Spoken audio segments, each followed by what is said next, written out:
Also,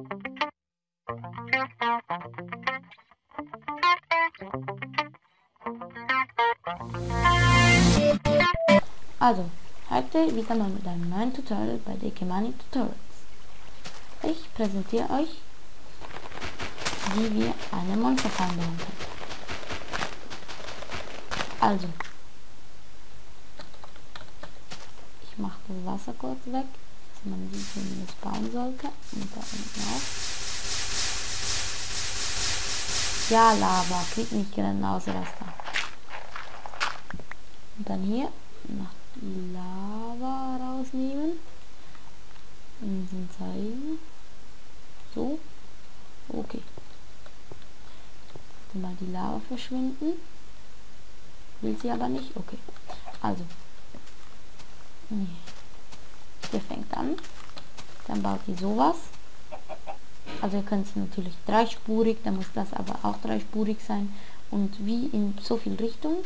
Dann so ein Loch runter, dann fliegen hier die Monster runter und dann die wollen ja natürlich nach da, zu hier. Da habe ich noch einen kurzen Fehler gehabt. Dahin. Oh. Das war richtig. Dann kommt hier noch Wasser hin. Die wollen hier dahin. Und dann kommen die so und dann voll in die Lava. Und wenn sie voll in die Lava gehen, kriegt es ordentlich Damage. Also. Und dann fällt es ja so runter. Die merken ja nichts. Dann setzen wir mal die Lava wieder ein. So, Lava Action. Nö, keine Fackel Action. So, nochmal Lava. Und dann fließt die Lava wieder bis da. Setzen wir mal wieder das Wasser ein. So. Wasser. So. Und jetzt in der Monster kommt. Wartet kurz. Ich kann es vielleicht mit einem Schwein demonstrieren. Ach, auch egal.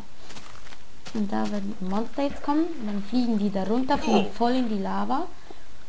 Und natürlich ist das dann weg. Und dann fliegen die voll in die Lava. Warte mal kurz. So. Das darf da nicht sein. So. Dann fliegen die da runter und dann kommen die so. Und verbrennen die dann an. Und ihr habt gerade gesehen, wie wenig Zeit ich musste in der Lava stehen, dass ich fast tot bin. Also. Junge. Ich weiß nicht, was mit Minecraft so abgeht. Nicht sehr viel Gutes. Alter. Schaut doch mal. Ein Schwein. Müll. Komm her, Schwein. Also. Geh los. Geh da rein. Geh da rein, Schwein. Schwein. Ach, auch egal. Also. Kommentieren, abonnieren und bewerten nicht vergessen. Bis zum nächsten Mal. Tschüss.